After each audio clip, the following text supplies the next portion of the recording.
Make sure it loads up on my phone. Come on. Pop up.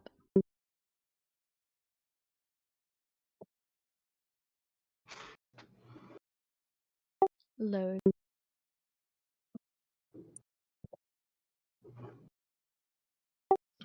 Okay. It says for live, but I'm not seeing it.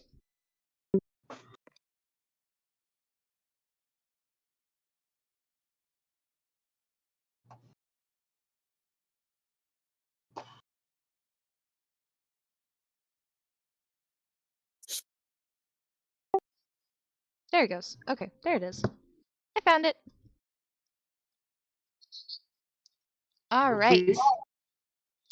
Hello and welcome everyone to Purgatory Corner, the Library of Dreams. You are at the Tables of Tartarus, and today is kind of sunny, but we might have some sunshine in this episode today, so I hope you enjoy this new episode because despite this year repeating itself like 2020, this episode is very unique. So sit back, relax, and enjoy the show, and I will pass the time over to our wonderful DM, Benny.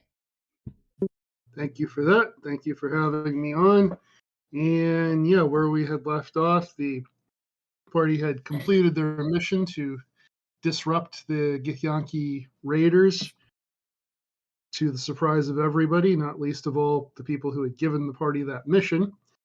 And the party got to have their very first meeting with the dragon, which actually turned out to be a friendly one since the Githyanki were impressed by the party's prowess. So you've now left the monastery where you had been residing and are essentially on your way to parts unknown. I don't know that there's a clear plan has coalesced as to what comes next now. So we're going to go ahead and do our round of introductions for our characters. Please go ahead and let us know. Everybody's playing a goblin in this one, but let us know what class you're playing. And I don't really have a specific question in mind for this session, so just tell us something about your character that wouldn't be obvious, something that you wouldn't know by their race and class or just by looking at them. We'll start with Notlatch. Notlatch is a goblin rogue arcane trickster. And something that you wouldn't know by looking at him is probably that while he doesn't get the chance to, he actually really does enjoy pouring through a book that's like an instructional type book. Fair enough. Don't get me wrong, Arcane Trickster may be my favorite subclass of rogue, but what specifically made that make sense for Notlatch for you? A little bit it was a couple of things. A little bit it was the Fey the Fey type goblin background that I chose, and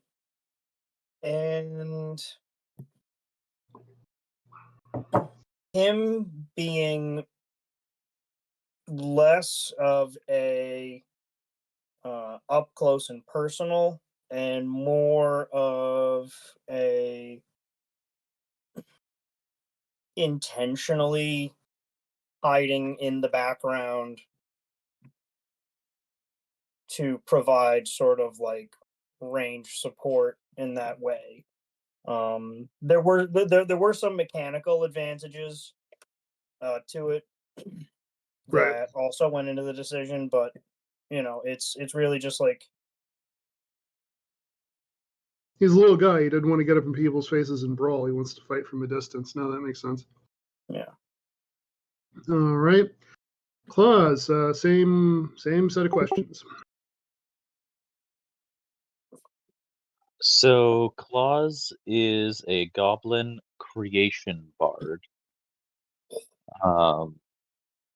I chose creation mostly for mechanical advantages, but I do like the story behind it. talking about how before the world, before the sun and the moon, there was the song of creation. Hmm.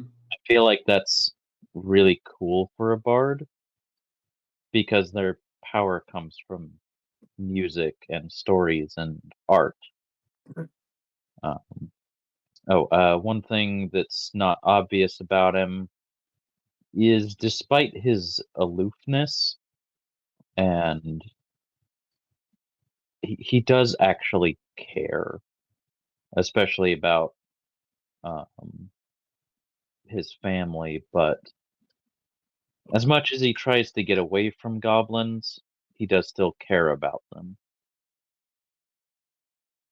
Harm magic or any of this sort of incorporeal stuff, that deeply spooks her. And even the knife she uses, the fact that it's talking to her, is almost weirding her out to the point of giving it to someone else. Like, he prefers everything to be in the physical.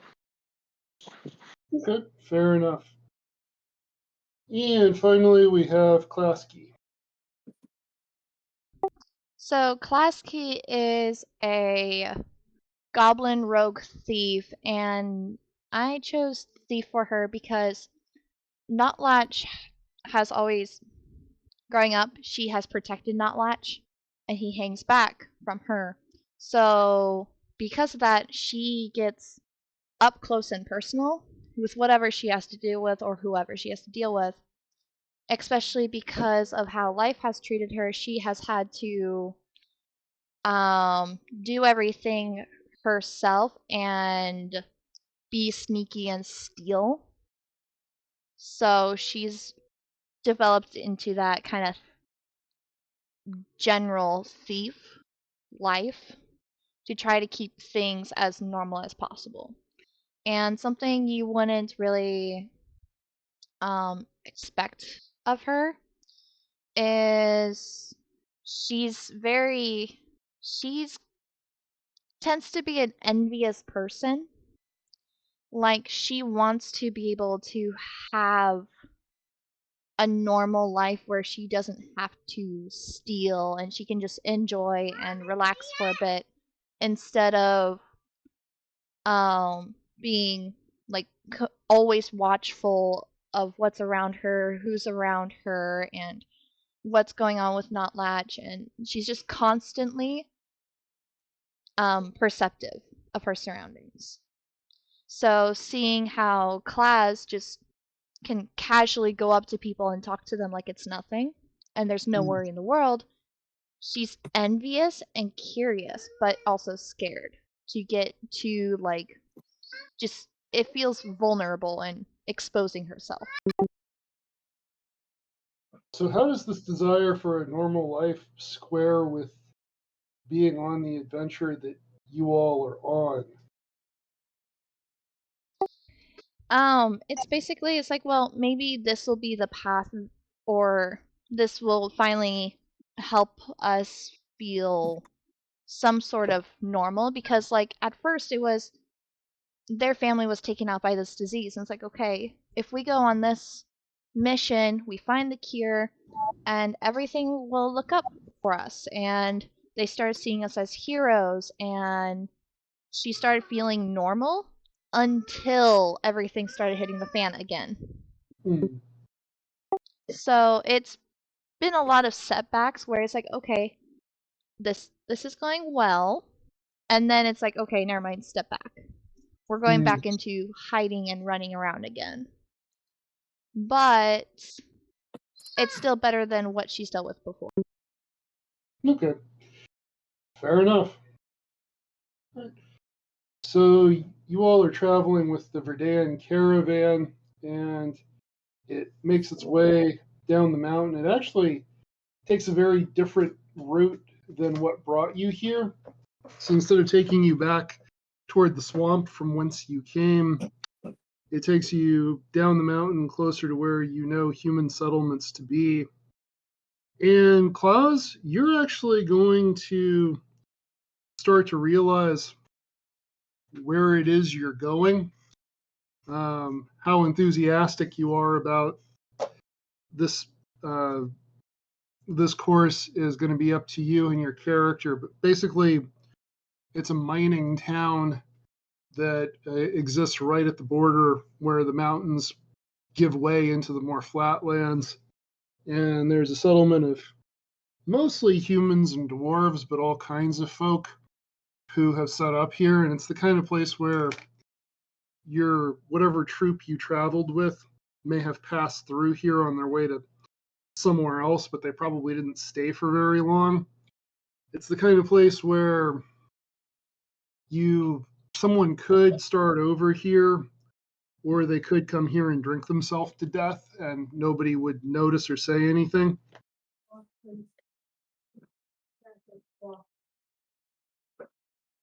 Are you going to be relaying to the rest of the party, your experience and knowledge of this place?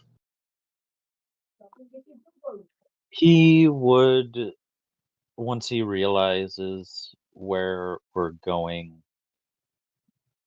he would honestly probably pick Not Latch and kind of walk next to him or sit next to him on a wagon or whatever and just kind of say, hey, did you know we're going towards a mining town?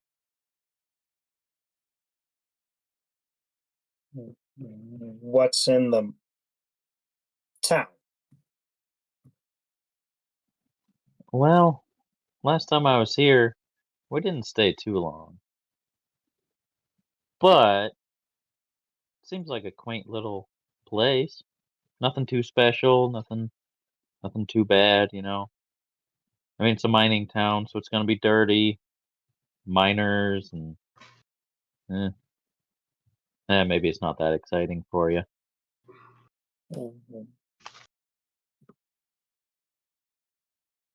Well, it's new. Don't think I've ever met a miner. Well, They dig for coin, right? well, technically they dig for minerals, but the minerals are worth coin.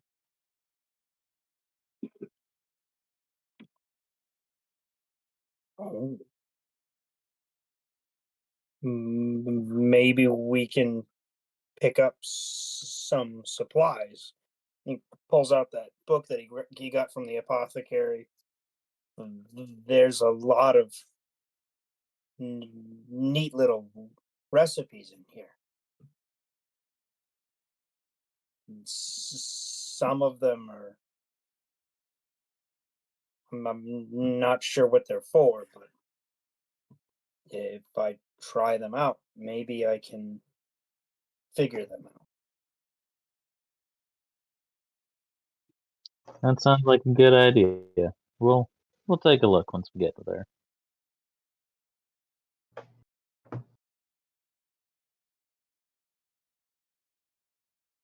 Are we gonna stay with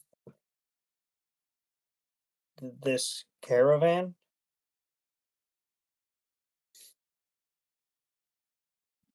Well, I suppose that kind of depends on which direction we want to go after this. You know, we could stay with them for some time, or maybe we'll find something here, some new direction to go. Well, here's hoping.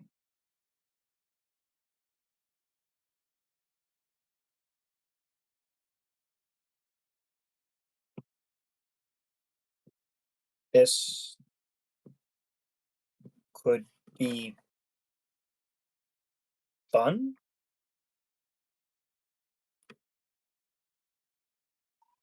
Well, I'm sure it'll be fun, one way or another.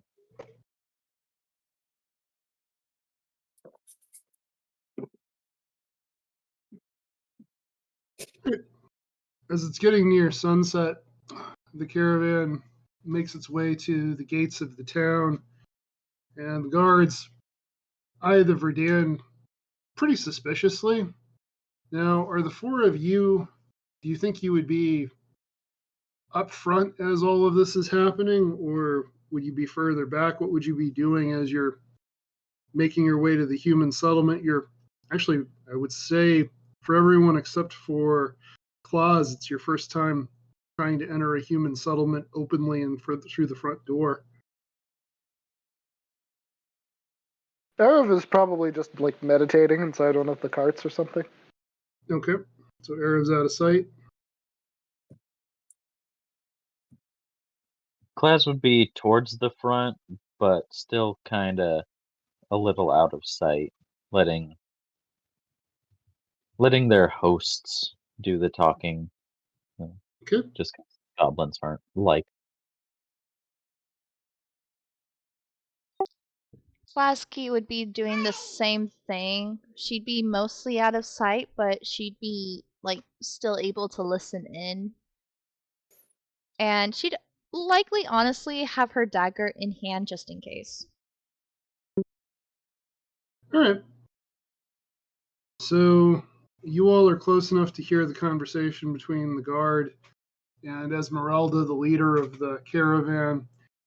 The guard addresses her as just green, which is the color of her skin, and essentially says that she'll need to have some good stuff to trade if she wants to be allowed into the town. And she expresses that she does, and she pays him a few coins before he steps aside and waves the caravan in. Anyone who wants to can make an insight check.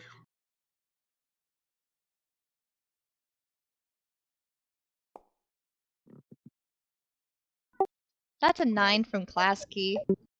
Okay. I think I'm the only one with good wisdom, so I'll give it a try. Yeah, and you're not in earshot of this conversation, so. All right. That's a good point. I got an 18. 18 for Notlatch. Okay. So on an 18, what you get is that this conversation wasn't hostile, but it wasn't especially friendly either.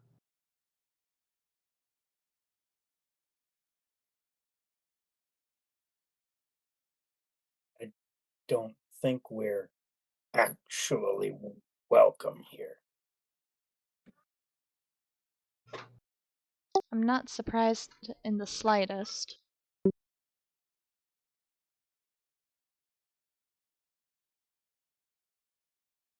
So the caravan makes its way. Go ahead. It'll be okay. We'll be fine. We're just gonna pass through, see what's going on.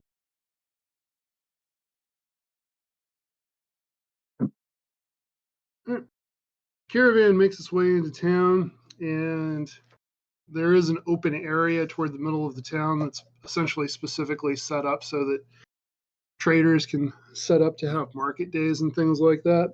And the caravan sets up there. Esmeralda is going to approach you all and say, as delightful as you all's company is, we're going to be setting up our shops and things for tomorrow's market day.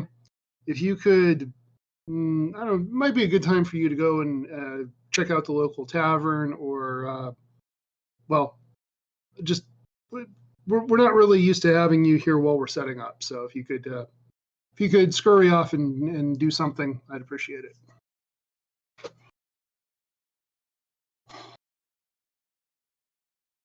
Yeah, we'll go find something to do.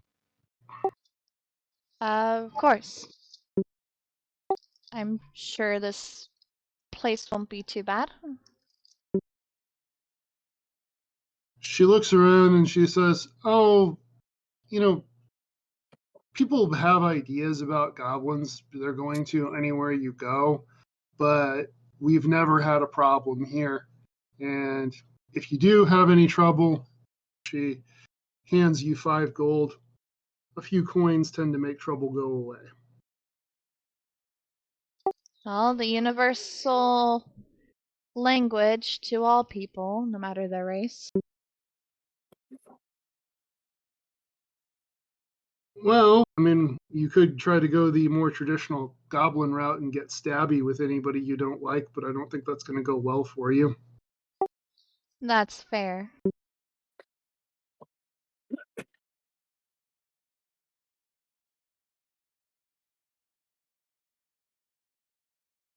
So what are you all going to do? It's now early evening in the town. There's still quite a bit of activity. People, you're within a walled towns, and there are lanterns and things up. Also, a significant portion of the population have dark vision, so there's a certain amount of nightlife happening.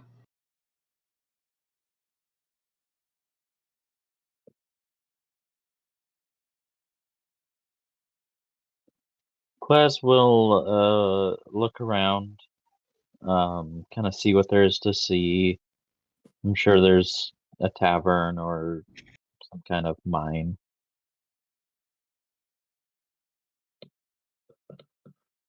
Yep, you do pretty quickly locate a tavern, and it's about what you'd expect from this place. It's not dirty per se, and it's not necessarily run down per se, but it's also definitely not built to impress or built for the ambiance.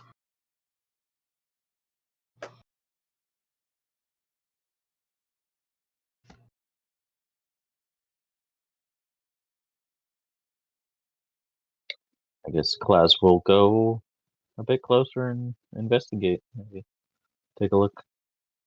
All right. Are the rest of you going to the tavern with Claus, or are you doing something else?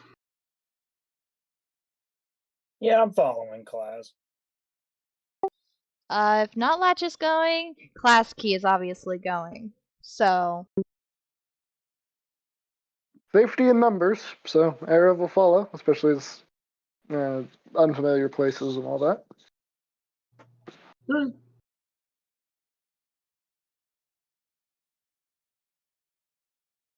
So as you enter the tavern, there are some musicians up on a stage, and they're shouting, "This one's for the dwarves in the back. We see you. We love you." And they start into "Far over the misty mountains cold." And sitting around the tavern are a lot of people who aren't paying much attention. They're just at their food and drink. You are able to find an open table if you want it. And the crowd are mostly miners who are just clearly here at the end of their day's work.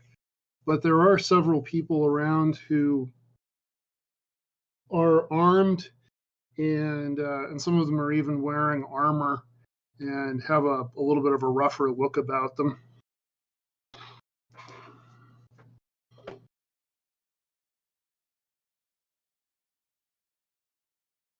well, they seem friendly enough.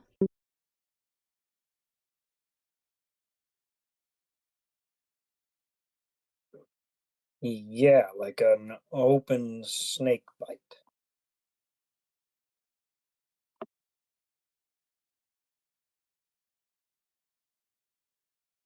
Now, appearances can be deceiving.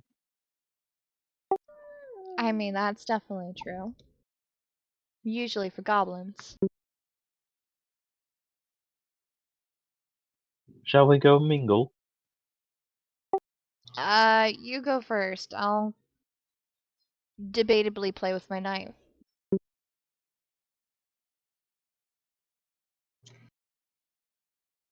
So, Claus, you're attempting to mingle with the locals. What are you looking to achieve with your mingling? What kind of people do you want to interact with, and what kind of conversation do you want to have? He is going to find a couple miners to talk to, see if there's anything interesting going with the mines or minerals or maybe something valuable was found.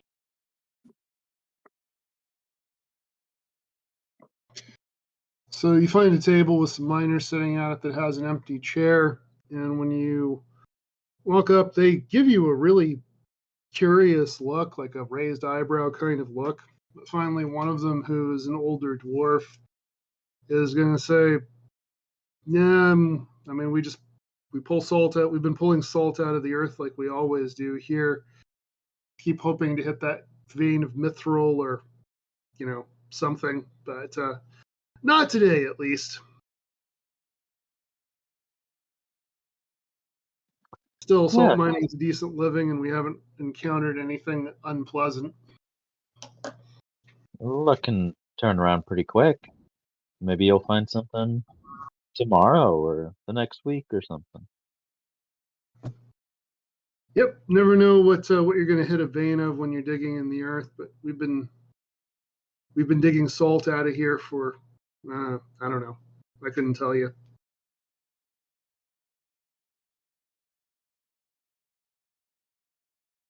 Is salt worth a lot? Oh yeah, absolutely. Yeah, it's keeps food fresh, makes food taste good, has some medicinal uses. People always think about going to the magical types for all of life's needs, but salt basically lasts forever, and you don't need somebody doing some. He waggles his fingers in the air.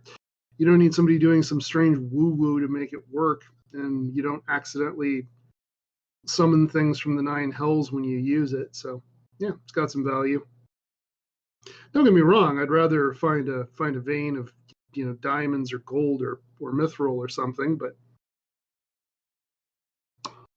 it pays.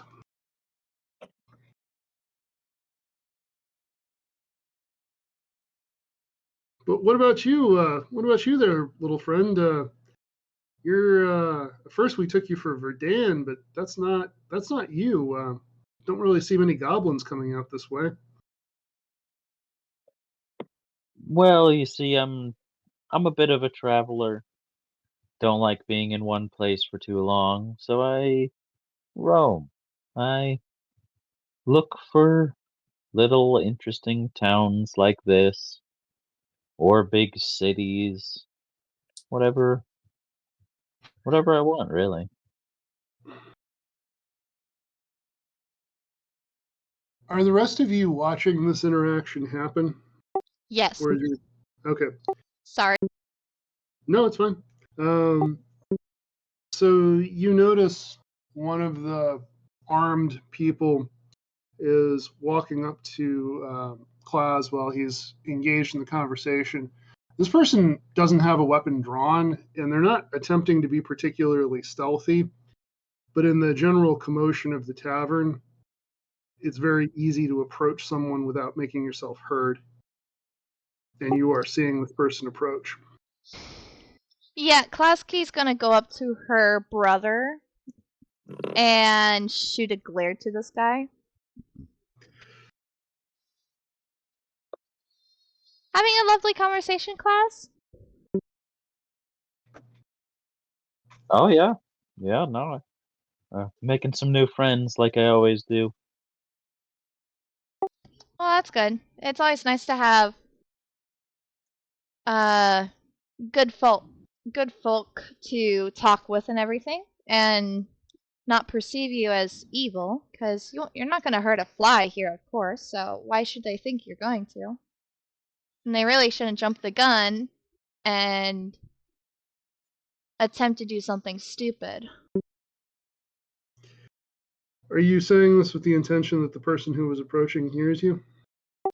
Yes. So this is a human. He's a little over 6 feet tall and looks pretty athletically built. And he's going to give you a crooked smile. When he does, you notice he's got a few scars on his face. They look more like the kind of scars you would pick up from fist fighting than from actual combat, weapons combat. But he's going to give you a big smile and say, "Oh, we're not looking to start a fight right this moment, love. Just your little group, you're kind of famous. Been hearing stories about the group of goblins and something about your god and something about curing diseases. You're quite a special bunch, aren't you?" Oh, yeah, we also dealt with a dragon. Did you miss that? He smiles at you a little more broadly and a little more mockingly, and he goes, "Yeah, well, okay, you can add Dragon Slayer to your list. Yeah, we've been hearing some stories. There's plenty of folk looking for you." Ah, well, yes.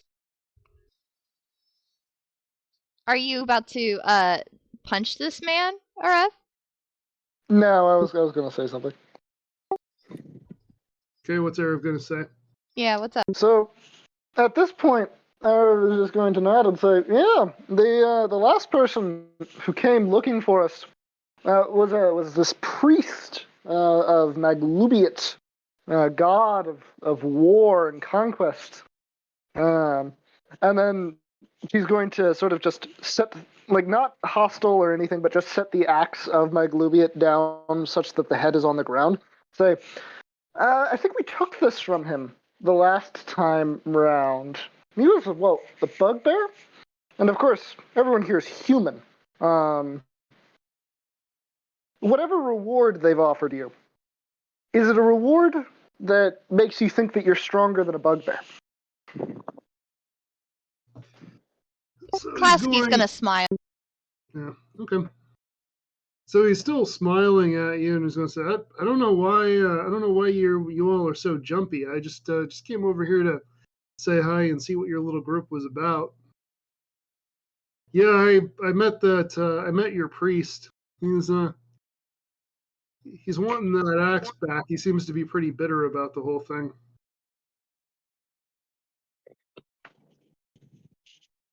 How visible Well- am I to this person? All friends here. What was that you said, Notletch? How visible am I to this person? Were you attempting to not be? Well, like, is his back to me and I'm sitting at the table that we were sitting at type of deal? That's really going to be up to you. You saw him approaching your brother, and where you positioned yourself at that point will have been up to you and your character. This person almost certainly knows you're in the room. He almost certainly saw you come in with everyone else.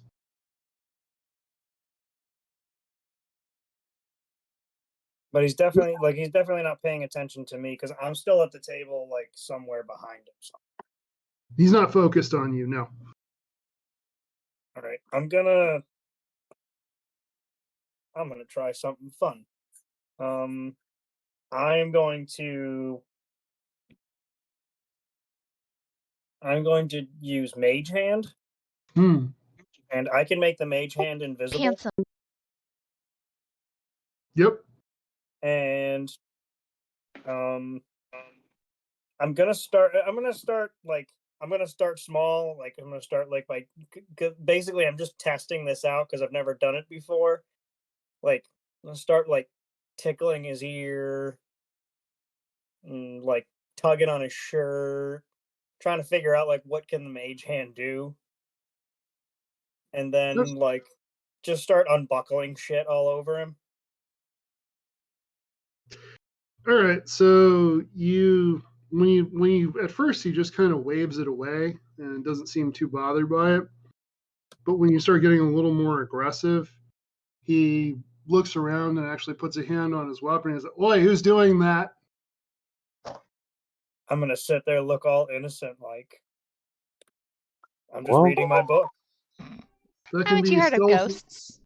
That can be stealth or deception, whichever you want it to be. Roll for it, please. I'm gonna do stealth.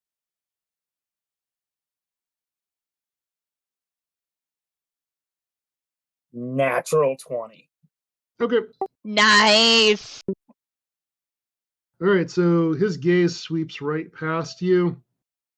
You're not able to keep the mage hand going because that does involve some amount of hand movement, but he doesn't clock that it was you that was doing it. At this point, though, he does have his hand on his weapon, and he's going to look at Claus and Klasky and say, "Was one of your friends trying to get funny here?" I have no idea. The jumpy one. But I mean, actually, have you ever heard of Goblin doing magic?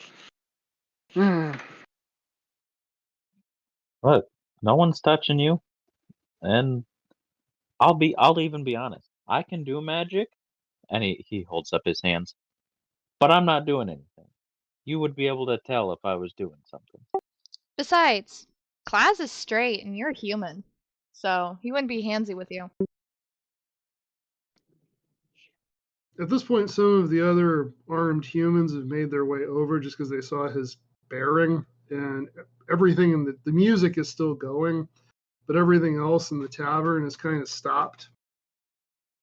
And from behind the bar, one of the barmaids is just going to shout, "Oi, weapons away, no trouble here," in a tone that definitely means it. And this human who you were talking to is going to subside a little bit and smile, and he's going to say, "Well, it was real nice talking to you. I expect we'll catch up later." And he walks away. Does he go sit Have a back wonderful down at the evening. table? What were you saying, Notlatch? Does he go sit down at a table somewhere? Not immediately. He goes and starts talking with his friends.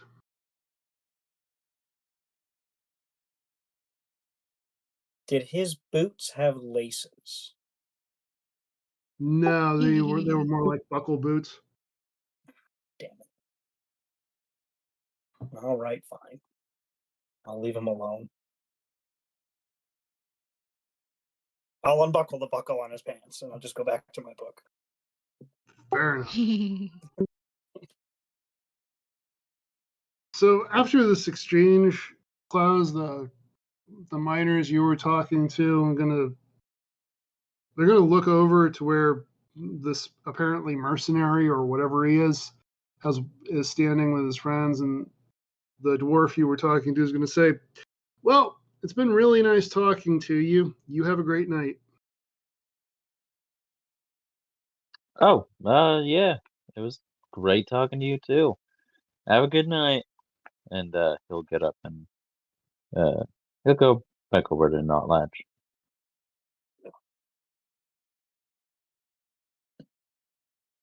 All right. Are you guys going to stay at the tavern for a bit and just take in the scene, or what are you going to do?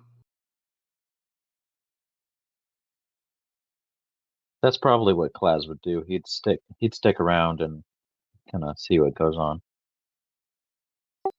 Yeah, Klasky No, would too. She's more of a observer and she'll just follow her brothers.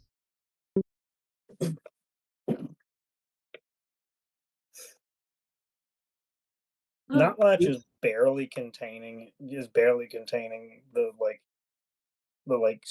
sniggering that he's doing while he's reading the book. So what did you do, Notlatch? What's got you laughing?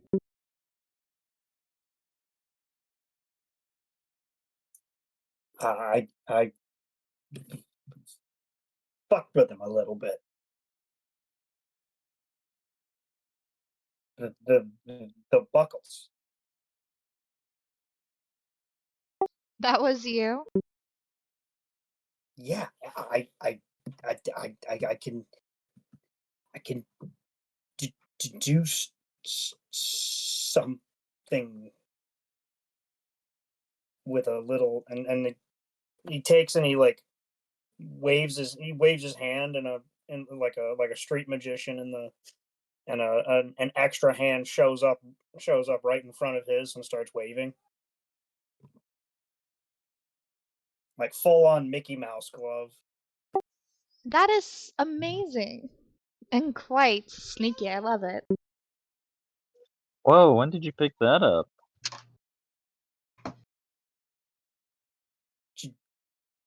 Just recently, I've been playing around with some weird books. So something all four of you are going to put together is that your abilities became enhanced around the time that you interacted with the otherworldly Gith and with the dragon. How directly correlated those events are, you don't necessarily know, but the the correlation is pretty much impossible to miss.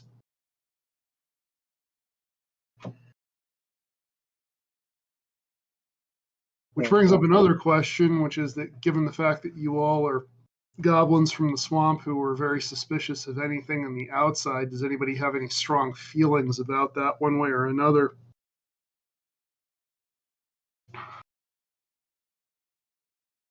Class would be very intrigued and interested and surprised, but he wouldn't be like fearful or upset or anything. Okay.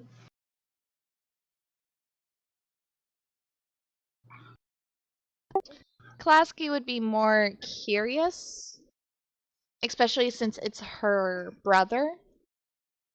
But other than that, she's not, like, scared. Fair enough. Because he seems to be okay and handling it just fine, so it's not something too concerning to worry about. That makes sense. All right. So as the evening goes on, the band who's playing eventually ceases performing, and it becomes kind of an open mic type situation where other people come on stage with, to put it generously, varying levels of talent, ranging from people who can sort of sing who do, to there's someone who performs who it's like his instrument is out of tune, he's singing out of tune, he's singing out of tune with his instrument. While you're in this place having your ale and I assume a meal as well, is there anything else you all want to do in terms of interacting with the locals or any information you want to try to get?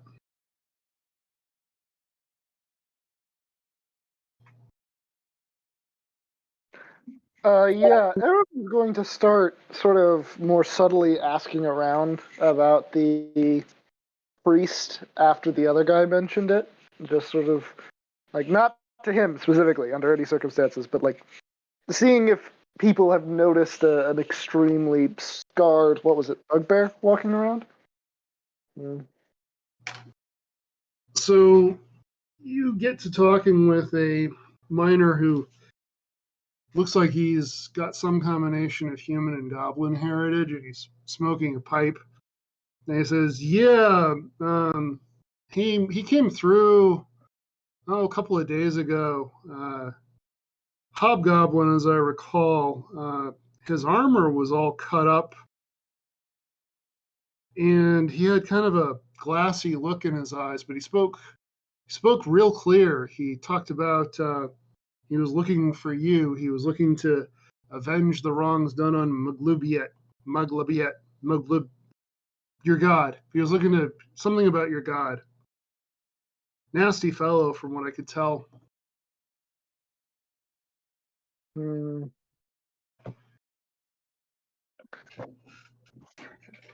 don't know where he went, but he said there would be some gold in it for anyone who could bring you in.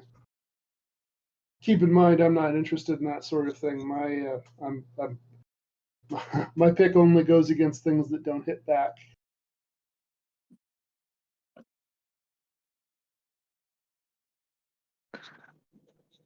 Well, I suppose that is good to know. Do you know which direction he went in, perchance? I think he was heading off south, back toward the wildlands where the hobgoblins roam and raid.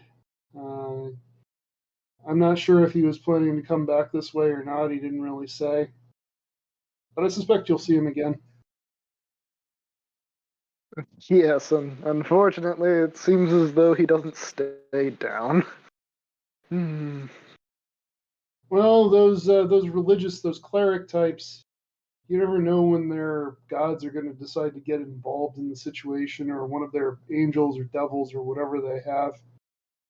So that's why I like to stick to solid stone. It's just predictable and easy to work with. There's none of these surprises that come with dealing with these magical sorts of things. On that much we can both agree.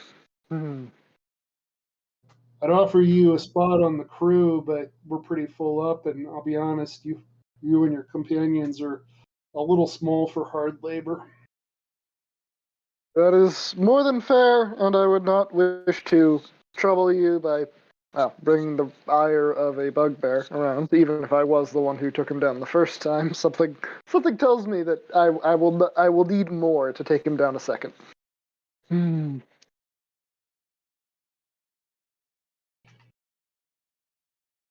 But he raises his cup, and you're definitely getting the impression that it's not his first cup of the evening. He goes, "Well, to your good health. For what it's worth, I'm rooting for you, mate." Thank you. And Arav will, at that point, continue to not drink. Fair enough. Yeah, Arav's got her eyes and ears out, though. Just anyone who's sort of giving us funny looks and stuff.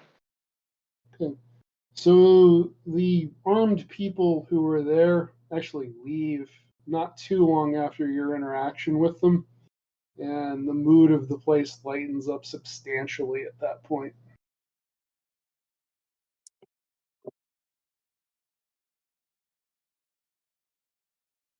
I'm gonna look to Klaz and Klazki. Should we be worried about that?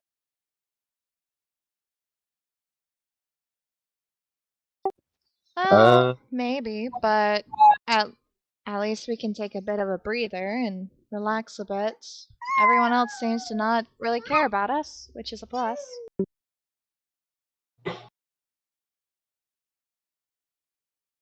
We will need to deal with it at some point, but I think we'll be okay for a day or two at least.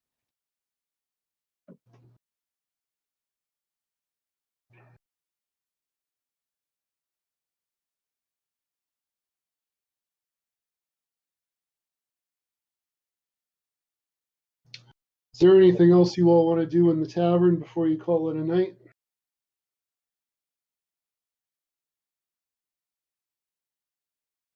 I'm good. Gotta take everybody else's silence as you're good as well. Yep. So as you're making your way back to the Verdan camp, it's now full dark, although it's a fairly clear night, so you have dark vision, so you can see pretty well. And as I said before, the wagons are in a somewhat open area, and you notice one of the Verdan is leaning against the wall of a nearby house, and he's holding a lantern down by his side. Slightly slumped posture, and as you approach, he slumps more and falls forward. And who was standing behind him is the human you were talking to before, and he's gonna smile at your group, and say, "They left him on watch duty, but wasn't very watchful. Wasn't too hard to sneak up on him. Speaking of," he nods, and behind you, a couple of humans, also armed, kind of emerge from the shadows, and also a couple of them emerge in front of him. I don't have a battle map made up for this, but there's 7 of them all together. There's 4 ahead of you and 3 behind you, and you're in not an alleyway, but a relatively narrow street.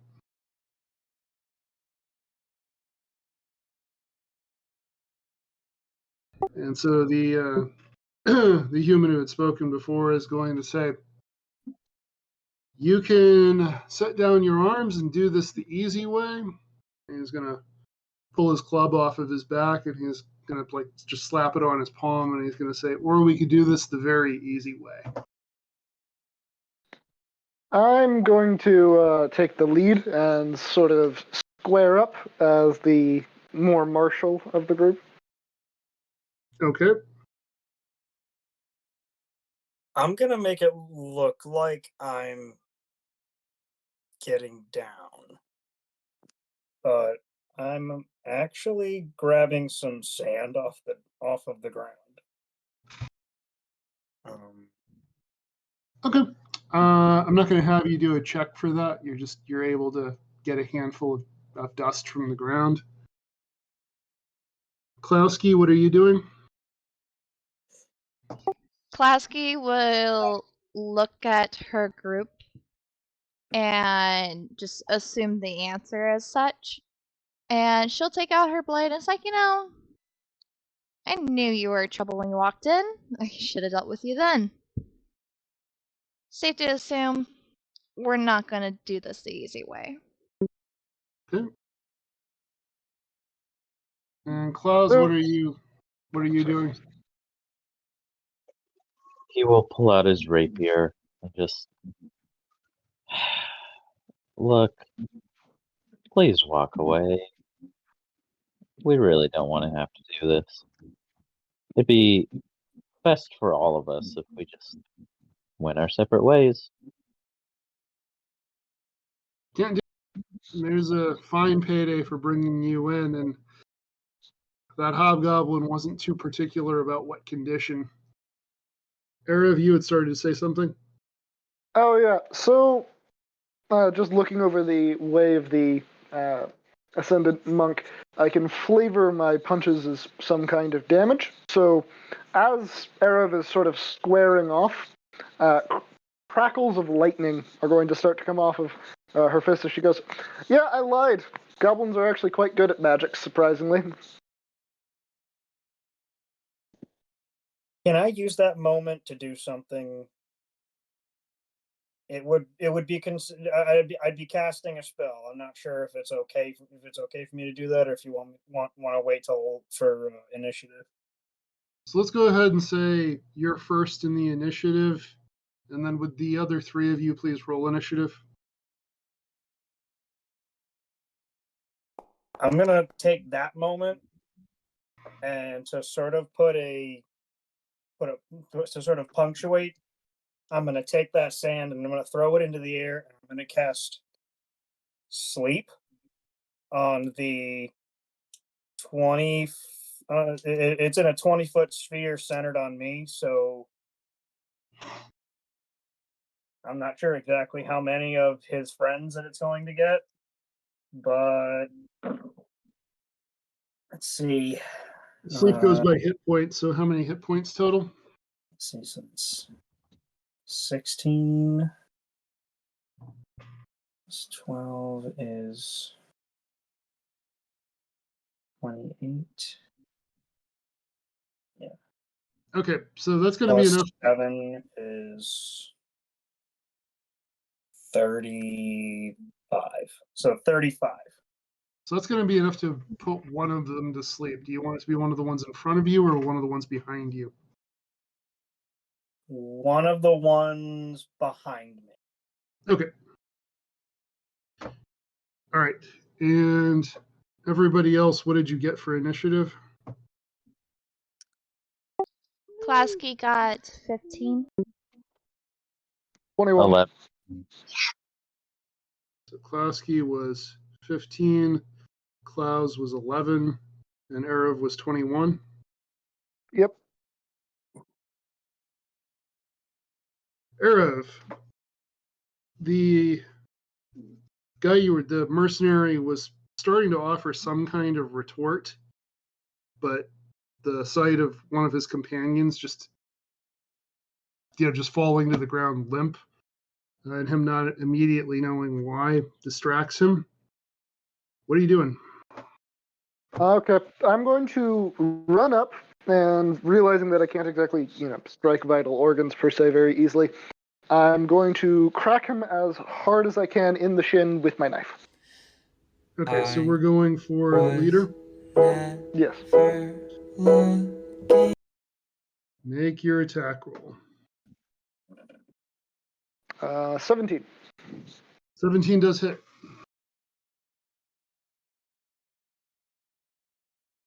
That is going to be 6 damage.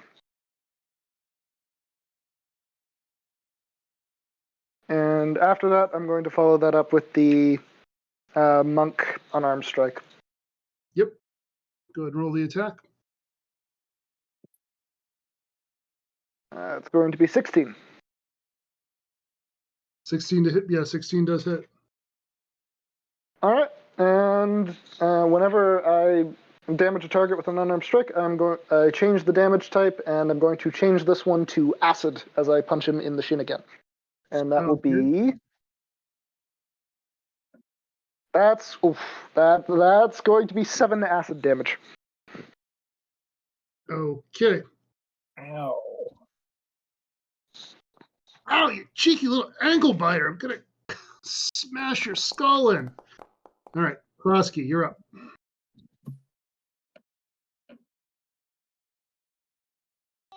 By chance, I'm safe to assume I don't get sneak attack at all.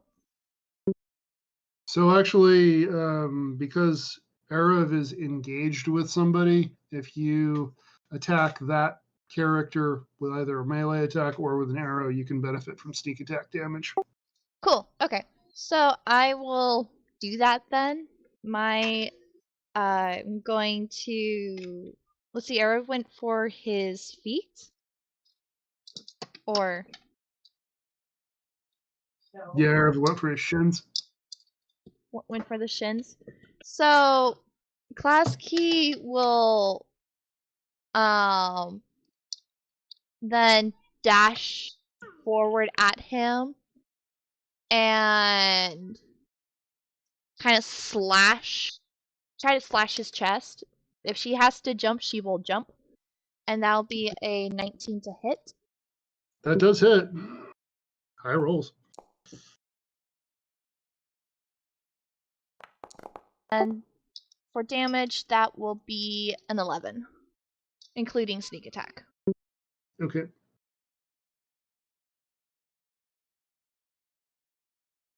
So he's essentially leaned over, holding his mangled shin, so you're just able to run up and poke through a gap in his armor, and he now staggers back, and you detect a distinctly panicked look in his eyes. Claus, you're up. Never underestimate a goblin.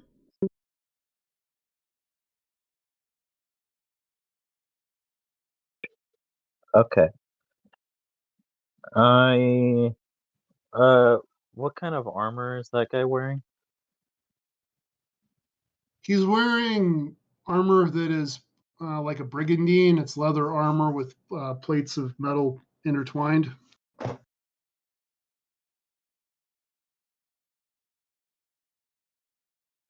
I think I'm gonna go just for a simple attack with my rapier. Okay.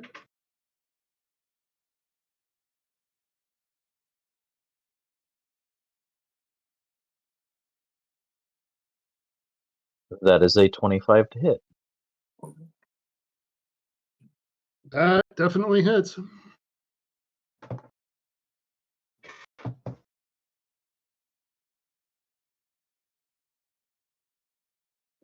I'm gonna use my one of my Fury of the Small charges to do +2 damage.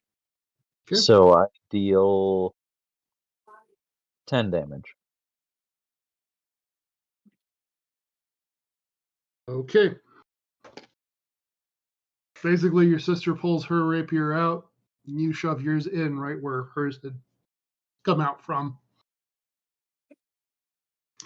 And at this point, he's wobbly on his feet. He's going to be shouting to most of his crew. He's going to be shouting, "Get them!" And to one of them, he's going to shout, "Help me!" So one of his crew runs up and does some kind of healing spell on him. It doesn't do anywhere near to restoring him to full health, but it seems to help him. Another one is coming up on. Actually, here I'm going to decide this randomly. One of the ones from behind is running up on Knotlatch and swinging a short sword. Does 14 hit Knotlatch's AC? Just barely. Okay. So Knotlatch, you're going to take 4 piercing damage as this guy runs up and sticks you. That man is on my shit list. He's next. And the other one is actually not going to attack you. The other one is going to wake up the one who was sleeping. They're going to take their turn to shake that one awake. Well, damn it.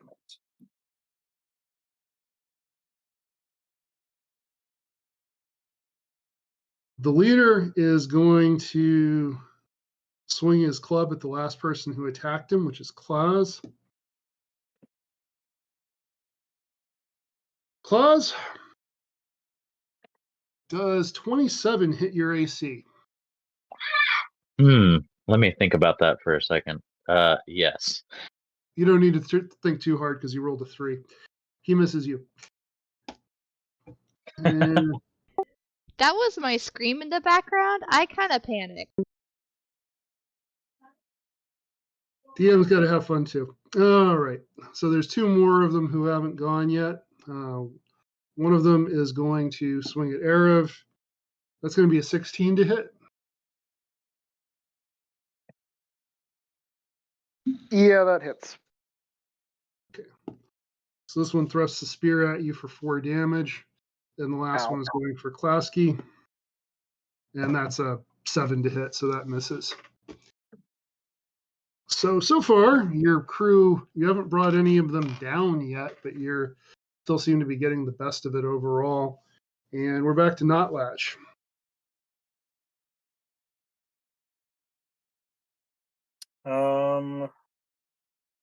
Right. So I've got all my friends in front of me and all my enemies behind me. You also have enemies in front of you too. You're Oh, I'm surrounded. I am going to pull. Yeah, I'm gonna pull both daggers.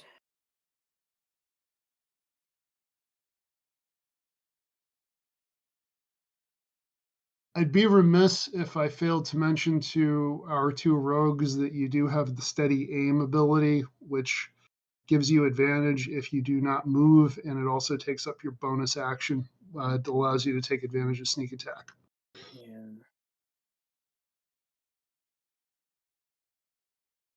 I am going to. Gosh. I don't think Notlatch is gonna dive into the 3 or 4 that are behind him. The guy that was that the other dude was trying to shake awake. Is he still prone? He's still prone. He didn't take an action to get up, or use his movement to get up, or whatever. You know what? I'm gonna go for it. I'm gonna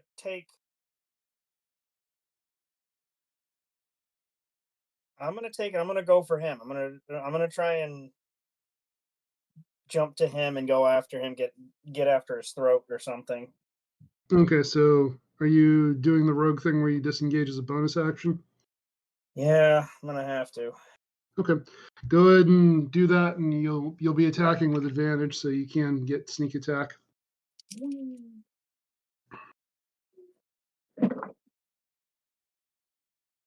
Oh man, that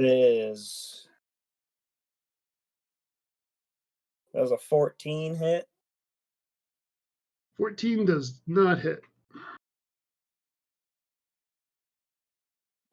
Shit. Not let! I'm in trouble, guys.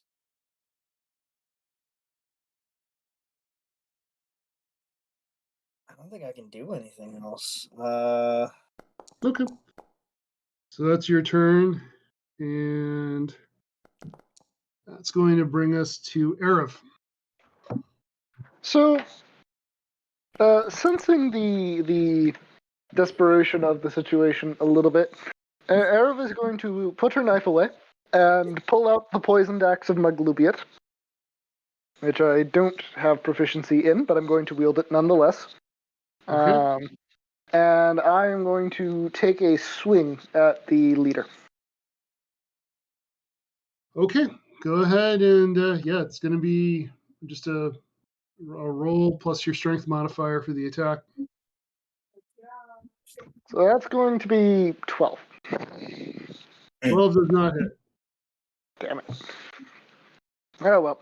Yeah, Erev is just struggling with this massive unwieldy axe. It's your turn and it's your character. You do still have access to a flurry of blows if you want to use it. That's a good point. I'm going to do that. Okay. That's a natural 20. Okay, go ahead and roll damage from your natural 20. Flurry of blows is the unarmed strike, so that's 2d4.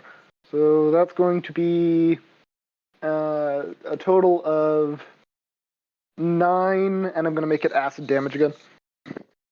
Okay, and then you have one more attack from flurry of blows. That's going to be a 16. 16 does hit. It's going to be 5 acid damage. Tell us how you bring this guy down after you've badly missed your axe thing. So, Erev just swings the axe and buries it into the ground by accident, and then she just kind of goes, fuck it, and then lets go of the axe and just cracks this guy in the side as hard as possible directly beneath the rib cage in an attempt to bring him down, which apparently works. All right. Yeah, you perfectly locate and feel the exact outline of his liver as your fist makes contact with it. And then the second punch is just as he's doubling over, you connect again. All right. That's going to bring us to Plowski. Klasky is going to turn her attention to the one that cut her brother. All right, And so you go ahead. And she's just gonna put her focus on him. Okay, so you got two ways you can do that. One of them is, I believe your character would have a short bow. You could turn around and take a shot, or you can disengage as a bonus action and essentially run over and get stabby. Which way do you want to go with it? I'll disengage as a bonus action and get stabby. Okay. Go ahead and make your attack roll. That will be a 22 to hit. 22 definitely hits, and because Notlatch is engaged with this person, again, the situation applies where you can use sneak attack damage if you want to. Okay. So that will be 14 damage to the guy, and she is happily just slicing him and saying all sorts of curse words. Okay.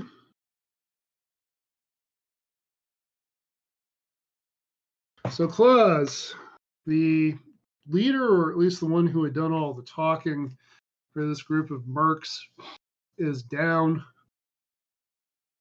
Your sister just opened somebody up behind you and is shouting a stream of profanity, I assume in more than one language. What Yes. are you? So you've got 3 in front of you and 3 behind you who are still up. What do you want to do?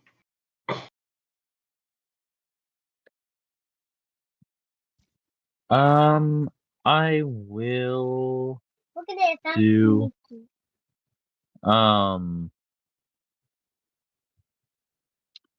You said there's 3 in front of me, 3 behind me that are up? Right. That's right.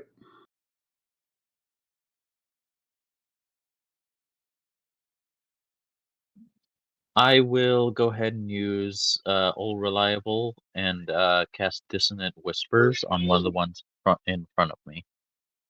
Okay. One of the ones in front of you did use healing magic. The other 2 have only engaged in melee combat. Do you want to target one of the ones you've seen use melee, or do you want to target the healer? Yes, thank you. I will target the healer It's a DC 14 Wisdom save. Ooh, yeah. That's a 6, so go ahead and roll up the damage.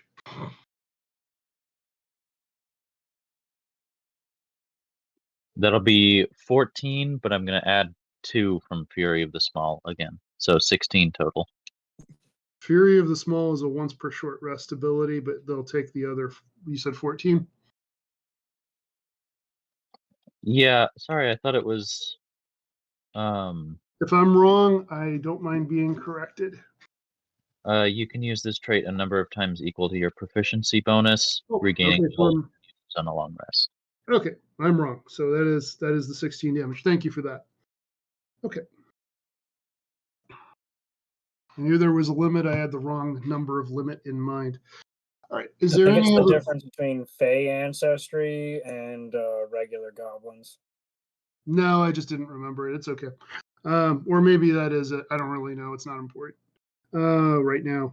Klaus, are you doing anything else on your turn? Yes, I will go ahead and inspire Erev. I'll just say, go on, use that axe. Show them how it's done. Okay. Speaking of which, Dissonant Whispers, the enemy has to use their movement, their reaction to move away from you. Is that correct? That is correct, yes. Okay. Rules is written, compelled movement does not provoke opportunity attacks, but because that rule is stupid, I'm going to ignore it. Erev, if you'd like to make an opportunity attack, either with your axe or with an unarmed strike, you are welcome to do so. Absolutely. With the axe. Okay. And I will use the inspiration, which is a D6 at this level, right? We're going to go with that, yes. Okay. So that'll bring it to 21 total. Definitely hits. And the Great Axe stats are just normal, and then the poison's what's special, right? Just to make sure. Yeah, go ahead and roll the regular D12 for the Great Axe damage, and I'll figure the poison on my end. Okay, so that's max damage with the axe, so 12 damage.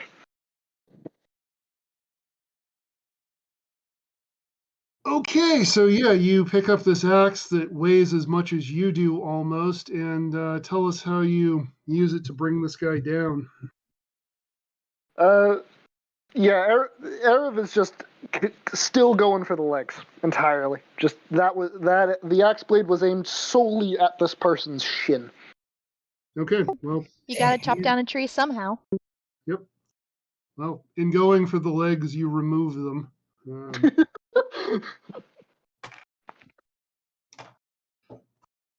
Oh, look, it's So- ground human.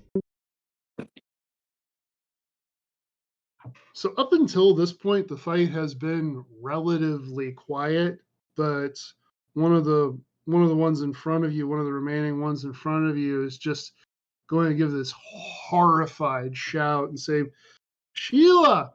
And as you all can't help but look at this person, you realize that she and the healer have an unmistakable familial resemblance.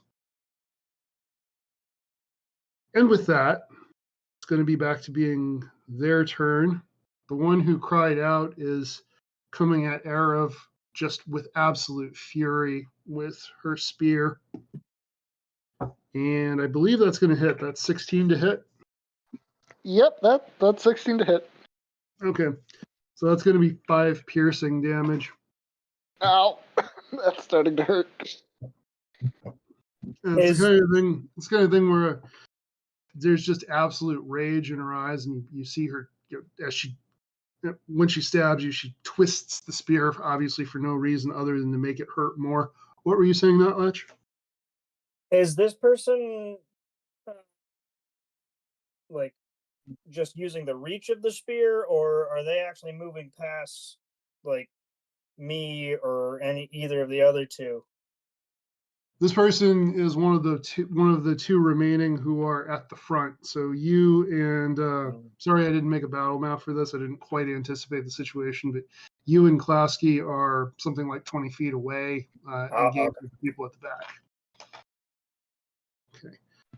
So the other one who is at the front is going to make a move against Klaus and miss badly. In the back line, the one who was prone is going to get up and attempt to stab Notlatch with a dagger. And Notlatch, well, the good news is the die only goes up to 20, and that is what they rolled. So that's going to be 8 piercing damage. Well, I'm gonna wait. Did they roll a natural 20 or? Yes. Oh, never. So that's 8 piercing damage from that.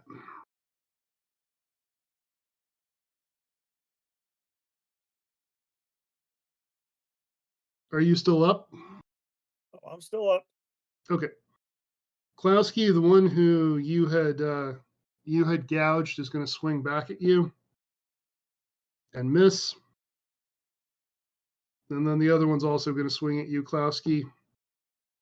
Does 14 hit your AC? Yes. All right, that's 8 slashing damage.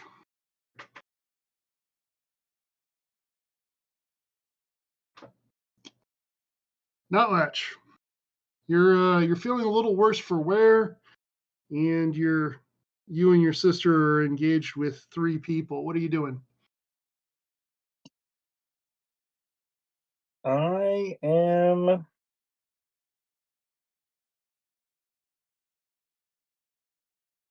Yeah, you know what? I'm gonna go for the gusto. The one that's the one that just hit me. I'm going for them. Okay. And I'm gonna use both daggers. 2-weapon fighting, the whole shebang. Do you have 2-weapon fighting? It's the 2-weapon fighting that just comes with having a martial character. I just don't add my ability modifier to the damage of the bonus attack. Gotcha. Okay, go ahead. All right, so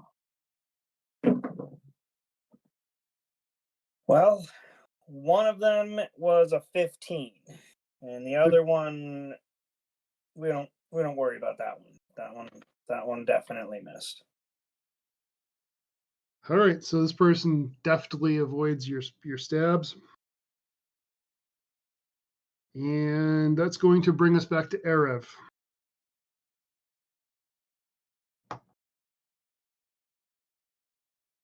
Erev, Yep, on it. The Erev is still probably impaled by the spear, going to try and swing this axe again. Let's see. I'm assuming a 23 is going to hit. 23 is going to hit. All right, and then that is 10 damage plus the poison. Okay, and they have to make a save or be poisoned.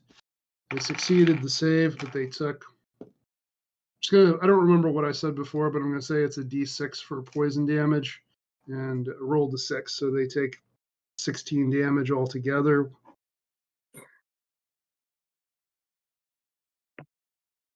Are you doing any bonus action or anything? Yeah, I'm going to do the unarmed strike stuff. Flurry of blows? Okay. Yeah, there we go. I'm low on key points, but only need to do this once. So that's going to be 16. 16 does hit. Okay. And okay, that's going to be 7 damage. Okay. And what did you roll on your other attack? That is a 9, so that one probably doesn't hit. That one does not hit. Okay, and Klaus, you're up.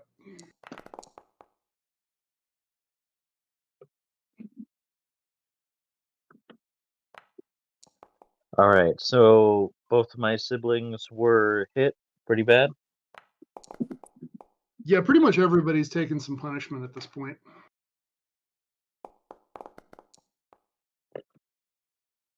Okay, I will go ahead and cast Cure Wounds on Notlatch. Okay, so you can do that. You'll need to use your bonus action to disengage. Go over to Notlatch, cast Cure Wounds on him, which if you're doing it at level 1 is a D8 plus your, in your case, Charisma modifier. That's fine. Yeah, I'll do that. Okay.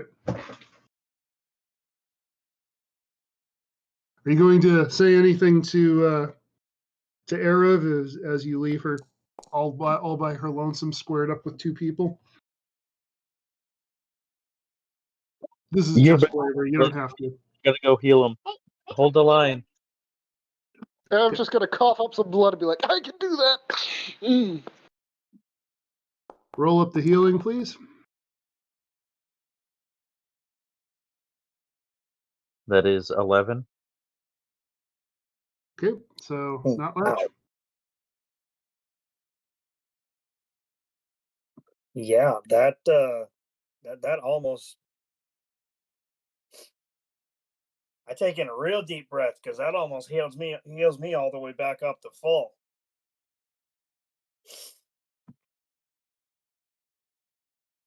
All right, good for you. All right, so we're back to them, and the one who had been down, who had stabbed you before, sees the wound close, Notlatch, and in great frustration makes another lunge at you. Notlatch,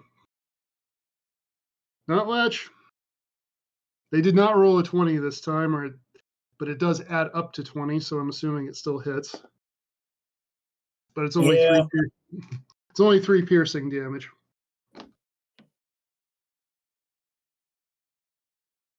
Klowski, the one who you had hurt before, is going to swing at you. Also rolls high. 4 damage. And then the last one in the back line swings again and misses. By the way, if I miss anybody's turn, please don't hesitate to stop me.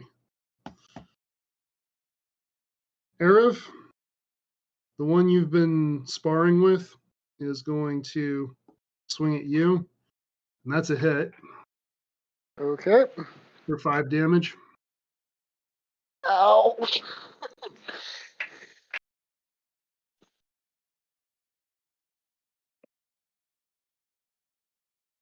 And then the remaining one is going to also. Actually, the remaining one's going to take a running shot at Klowski, who has her back turned, and they're still going to miss. Coward.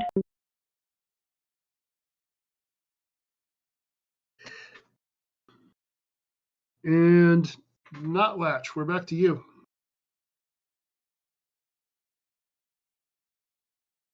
The one that's trying to stab me, I'm actually going to try and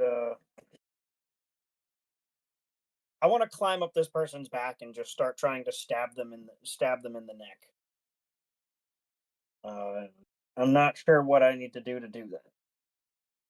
So let's go ahead and we're going to call that a grappling check, but instead of using athletics, you're going to do acrobatics. So it's going to be a contested check. Make an acrobatics check and I'll roll for them to avoid you or throw you off.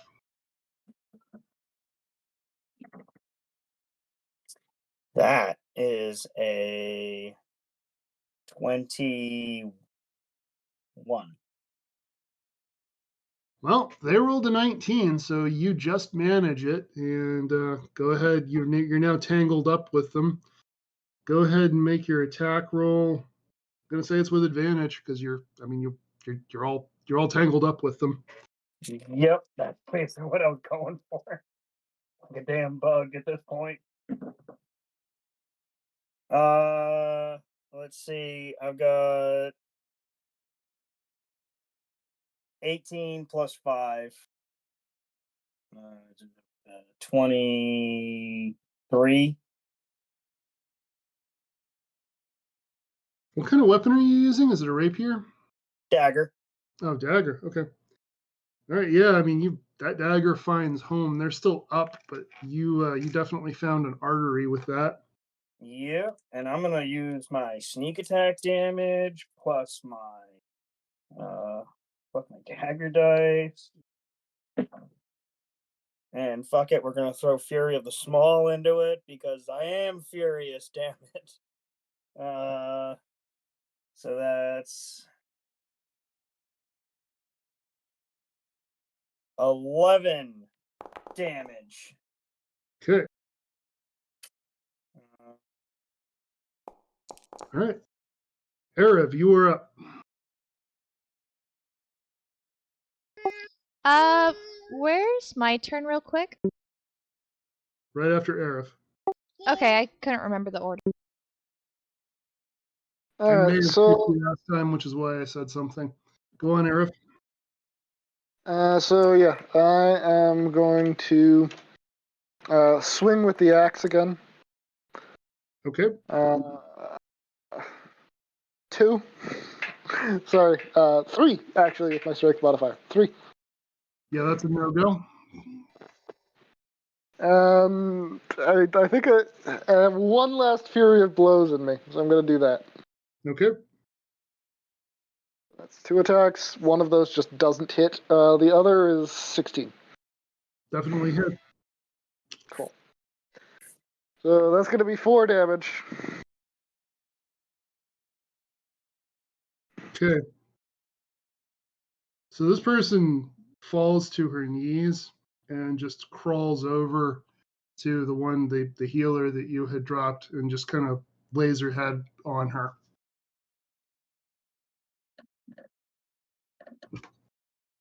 Klowski, you are up, and since I'm pretty sure I missed your last turn, go ahead and if you're attacking, do so with advantage.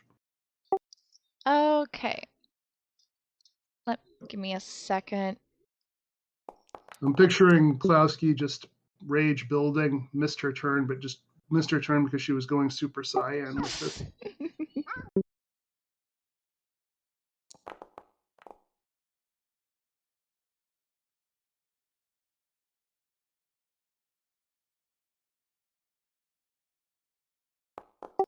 Alright, that's going to be a 17 to hit. 17 definitely hits.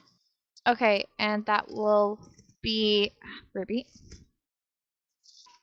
With Fury of Blows and Sneak Attack added in, that will be a total of 20 damage. Okay. Describe how you bring this person down. Oh, well, she'll yell at Notlatch, okay, I need you to get off this tree because I'm about to cut it down. And she will just do a... I guess I'm not really good at describing how to end them. Okay. But she'll just end them in some Fair kind of enough. way. Fair She's enough. not happy. It's not pretty at all whatsoever. There's likely blood all over her. Fair enough. All right, Klaus, you're up.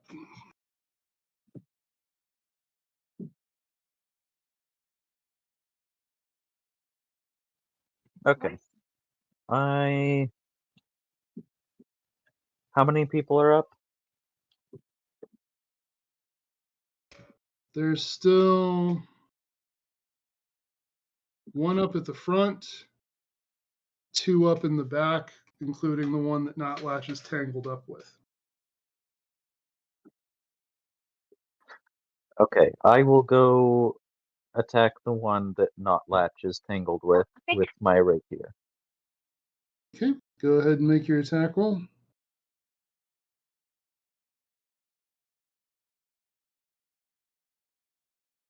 That would be a 15. 15 does not hit. That's okay. I will take the opportunity to inspire Not Latch. Just say, come on, finish him off. You're already grappling with him, tangling with the guy. Exercise. All right. So we're back to their turn. The last one at the front is going to look at Arav the goblin wielding this axe that's dripping poison. Look at their three fallen companions, and they're just going to turn around and take off. The remaining one at the back, who's in good shape, is going to do the same thing. Not Latch. The one you're tangled up with, you get the distinct impression by everything this person is doing and saying that they would very much like to live a long, peaceful life far from you. Are you going to let them do that, or are you going to keep stabbing them as they're trying to get away?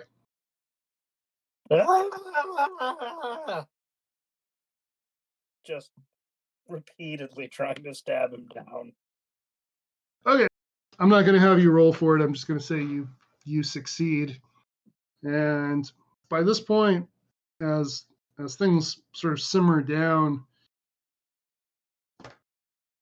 you all look up from what you've been doing and realize that you have an audience as all of this commotion has drawn out both the Verdan and the townsfolk. And there's a real awkward silence between the two groups. You notice a lot of people are holding weapons on both sides of the situation. You're not in initiative anymore.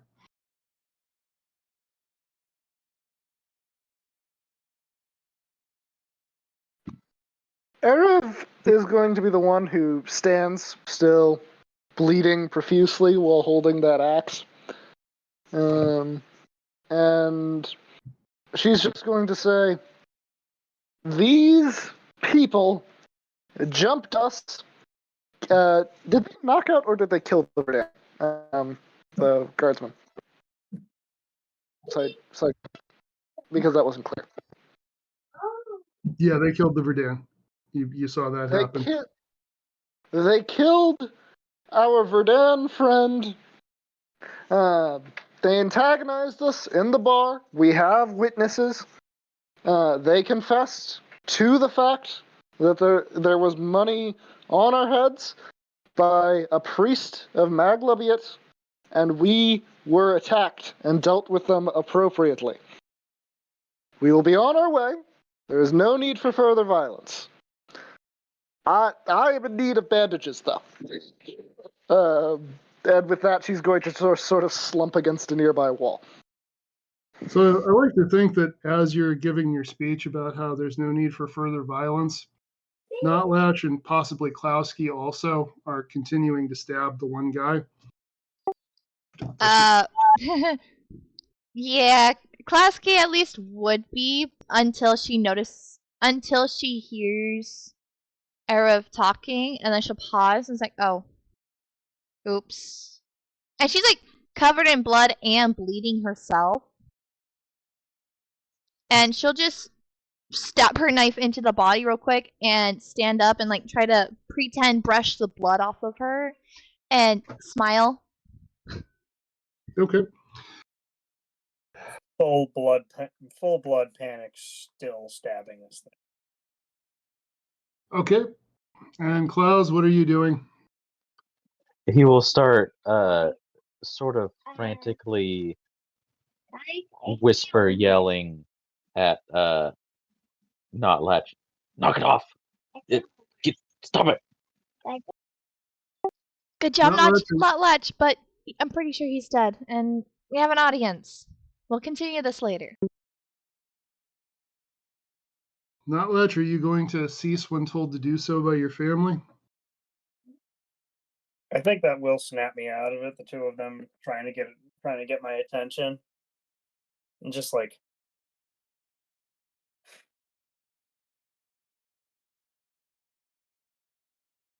Okay. So a couple of the Verdan are going to step forward and start casting healing magic on the one who had fallen. And you can't tell if they're having any luck or not. They're using multiple spells, but they're a traveling clan, so they're more or less all related and all very close to each other. So it makes sense they'd be doing everything they could to bring him back. Among the townsfolk, mostly humans and dwarves, you actually see an argument start to break out between a contingent who are essentially saying that the people who attacked you were obviously mercenaries and they were obviously bad news, and another group, which is predominantly dwarves, who are saying that they had warned the others that no good would come of letting goblinkin into their town.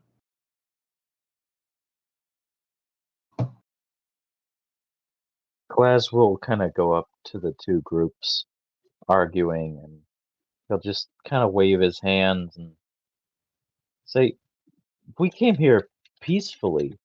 We didn't want any trouble. They came after us. Are we really going to be punished for defending ourselves?" Roll persuasion, please.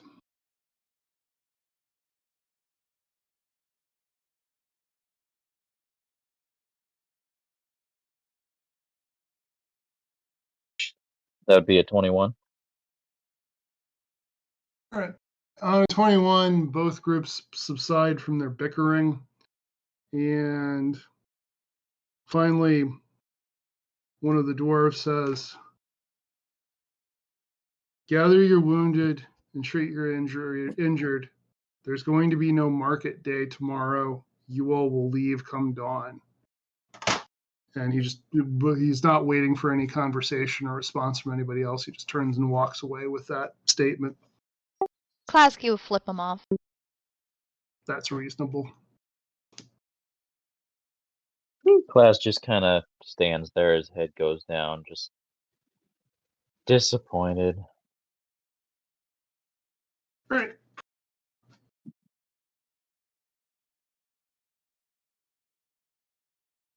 So one of the Verdan fellow named Tallman is going to walk up to where Klaus is kind of at the furthest from the caravan. He's talking to you and the others, saying, "Come on, let's get in the wagons like right now.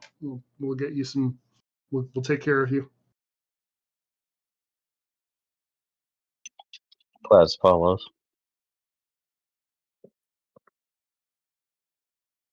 Is anybody else doing anything but following? Mm, I mean, Arab's following, basically using the axe as a cane at this point in time. Klasky's gonna stab the body a couple of times. Oh wait, well I guess they're trying to heal it, aren't they? No, nobody's really tending to the mercenaries you took out. Oh, okay. So she's gonna stab it a couple times out of anger and then follow. Fair enough. And just holding her wound that she received. Okay. On a final note, as you're making your way back to the caravan, the healer that you all had brought down, the woman who had cried out for her, who had crawled over to her, she's still there and she's still weeping over this body. So the healer is dead and the person who's weeping over her is badly hurt. Are you going to interact with that situation in any way, any of you? Actually, yes. Glaz will go up and kind of kneel next to the injured one, and a little bit away, like 5 feet away, not crowding her, but he'll just kind of kneel down and, "Can I heal you?"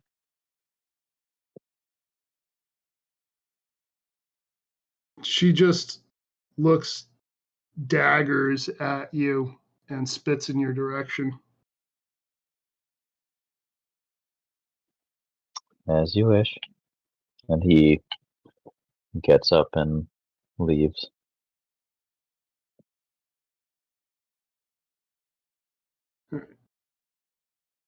At this point, some of the Verdan notice this person and they go to tend her potentially against her will. They're just not willing to leave her there to bleed out. And you all are able to rest within the shelter of the wagons. You all get the benefits of a full rest at this point, of a long rest.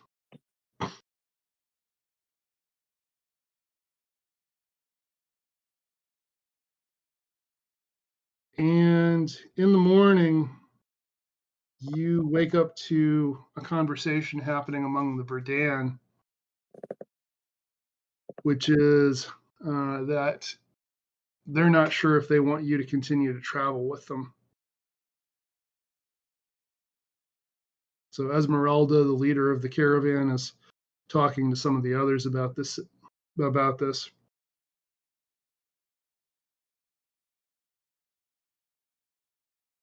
Klaz will kind of walk up and stand there politely and kind of clear his throat.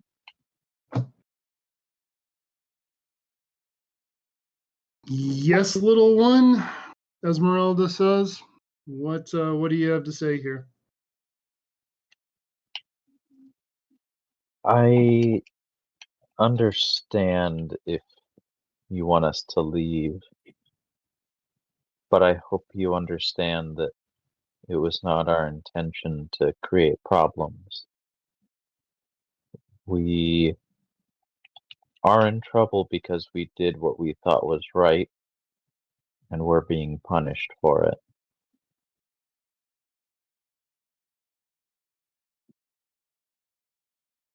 I understand you didn't pick a fight with those mercenaries, and I would rather we were able to travel with you than not with you.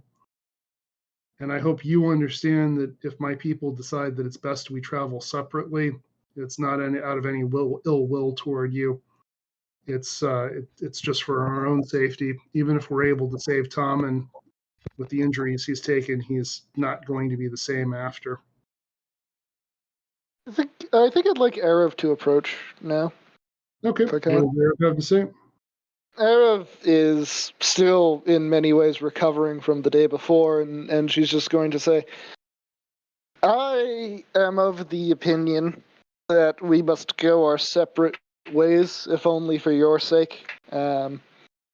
The mercenaries we fought took the best out of me, and I have more gifts than most in combat. And from what I hear, there will only be more like them going forward, and I would not ask your livelihoods for us.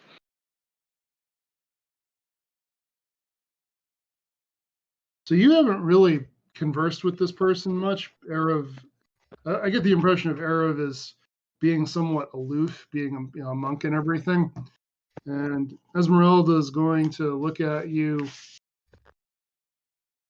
consider you for some time, and she's going to say, that is extraordinarily noble of you. You are a credit to goblins in particular and the goblin kin in general.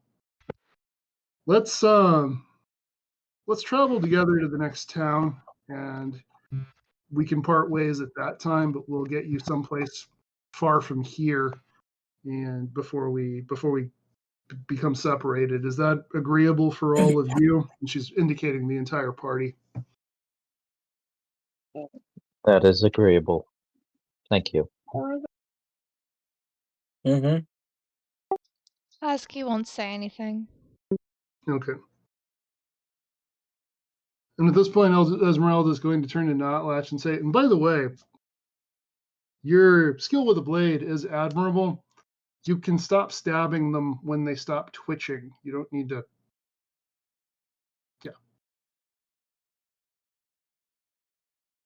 Yeah. No, normally I'm not right there. Oh, we've also had a few run-ins where the body comes back up.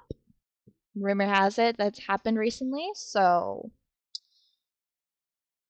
yeah, it's kind of a safe call. Well, Ariates is a cleric of Magubliet. I doubt if most of the individuals you're going to encounter on your journeys are going to be representatives of divine forces, but I suppose your caution is understandable and warranted. Shall we get underway? Yes. So, as you all leave, a significant number of humans and dwarves alike have come to watch you go. The expressions are mixed. There is some hostility in the faces, but there is also some looks of admiration and what you take to be regret that this strange group of goblins who they've heard stories about and who your legend continues to grow, that they won't get to know you better than they already have, that they won't get to experience more of this adventure that they'll no doubt be telling their grandchildren about. And I think that's probably a good place to leave it for tonight. All right. So that was a wonderful episode. Lots of ups and downs and everything. And yeah, and we're on the road again. And we're going to be leaving the little bit of normal we had, but that's okay. That's how we were raised. It's not new to us, but we'll see how things go. But be sure to be here next week to see what happens with our little goblin family and our lovely monk that really can't hold their punches back. So, hope you guys had a wonderful day and enjoyed the stream. We'll catch you all later.